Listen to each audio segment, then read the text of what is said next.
Implementa BIM para lograr una mayor rentabilidad en tus proyectos. Soy María José de Tesanos, CEO de MDT Arquitectura, y te doy la bienvenida al podcast de BIM Online. Estoy aquí para compartir contigo mis conocimientos y experiencia trabajando en proyectos con BIM para que puedas tomar acción y avanzar en el proceso de implementar BIM, que traerá más eficiencia y productividad a tus proyectos.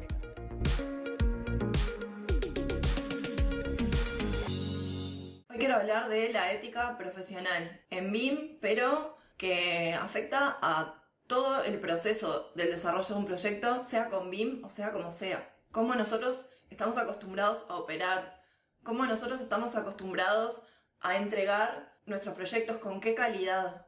Ya hemos hablado de que BIM implica un intercambio de información asociada al proyecto, pero ¿cómo entregamos esa información? ¿Qué información estamos entregando?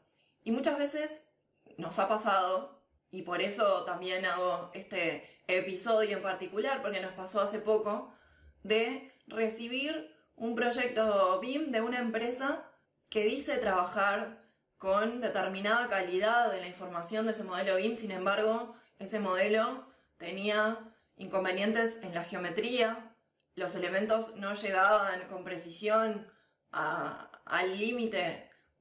Por ejemplo, los elementos estructurales no llegaban al eje del muro como tenían que llegar, tenían imprecisiones geométricas, no tenían lados regulares, no tenían una altura con una medida específica.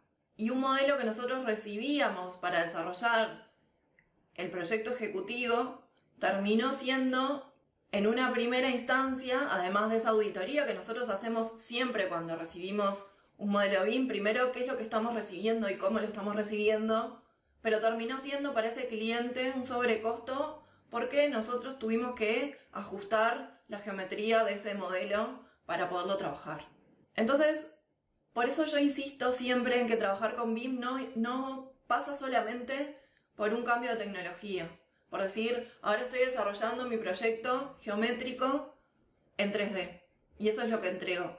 Sino, ¿qué es lo que estoy entregando y cómo lo estoy entregando? Y cómo falta mayor conciencia todavía de que eso tiene que ser así. De que estamos entregando información y que va a ser utilizado ese modelo, ese proyecto para una fase siguiente. Y que si no está correctamente ejecutado, para ese cliente es un problema de mayor tiempo, de mayores costos. ¿Y qué pasa también con esos proyectos que son modelos BIM, pero solamente una representación geométrica? No tienen la información asociada correctamente a ese proyecto. A nuestro entender, dentro del estudio, eso no es un modelo BIM, porque un modelo BIM tiene la información correctamente asociada a ese proyecto, de acuerdo a la fase en la que está, obviamente. Pero si yo recibo un modelo que está desarrollado en base a láminas CAD, que en donde después lo que se va a precisar, en definitiva, van a ser solamente planos en 2D, y que además yo a ese modelo le integro muchísima información de ese CAD para esas láminas, y donde además da igual que ese muro se haya modelado como un tabique de yeso o como un muro de mampostería. Y la toma de conciencia es vital, la toma de conciencia de que ese modelo va a pasar a la fase siguiente, de que ese modelo, si no está modelado como se construye, la empresa constructora va a tener un dolor de cabeza y no un modelo BIM. Y a veces es mejor, cuando se recibe ese modelo de esa forma, justamente ejecutarlo de nuevo, ¿no? Porque lleva mucho más tiempo tener que corregir cada uno de esos elementos que modelarlo con mi propia metodología, que yo ya la tengo incorporada, ya la conozco, ¿no?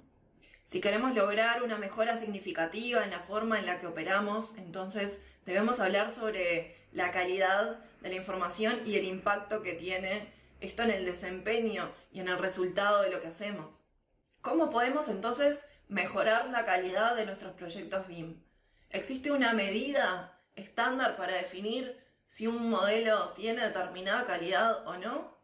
Lo que se puede asegurar es que si existe buena o mala información dentro del modelo BIM, esto va a afectar al desempeño y al resultado. Y en definitiva entonces va a afectar a la calidad de esa información que estamos recibiendo. Cuanto más precisa, Cuanto más exacta, más útil. Y cuanto más imprecisa, cuanto más inexacta, menos resultados vamos a obtener, ¿no? Y en este sentido es que yo creo que los profesionales tenemos entonces una responsabilidad en cómo entregamos estos modelos, una responsabilidad moral y ética en saber qué es lo que estamos entregando y cómo lo estamos entregando. Los profesionales que trabajamos en esta industria tendríamos que tener algún cuidado en ese sentido, tenemos que tener algún cuidado en ese sentido. Y si la tecnología nos gana, seguirnos capacitando, seguir mejorando esos procesos para hacerlo cada vez mejor. Y una responsabilidad ética con nuestros colegas en ese intercambio de información, ¿no? En saber qué es lo que estamos entregando y cómo lo estamos entregando. Y qué es lo que va a tener que hacer ese colega cuando reciba ese modelo BIM, ese proyecto. Y por supuesto una responsabilidad ética con el cliente, que está confiando en nosotros, que vamos a volcar en ese modelo determinada información para que la empresa constructora, para que el estudio de arquitectura que lo reciba, el estudio de ingeniería, sepa qué hacer con ese modelo BIM y lo pueda hacer de forma más ágil, más eficiente y no tener que estar permanentemente volviendo para atrás a revisar si la calidad, si la geometría está correcta, y revisar es dentro del proceso lo normal. Lo que no creo que sea normal es estar corrigiendo el trabajo del otro profesional anterior, ¿no? Y ahí está un poco la diferencia. Todos sabemos que aquellos que tienen acceso a mejor información tienen una clara ventaja, y aquellos que reciben información incorrecta o corrupta están claramente en desventaja.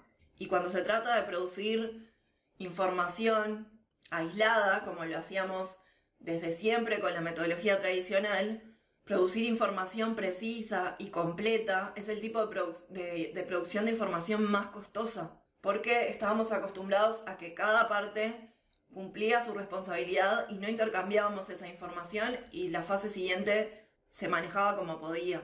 Pero al llegar a la obra eso era un problema y eso tenía más costo y tenía más plazos. Cuando hablamos de más costosa estamos hablando de información más costosa en términos de tiempo y esfuerzo invertidos, ¿no?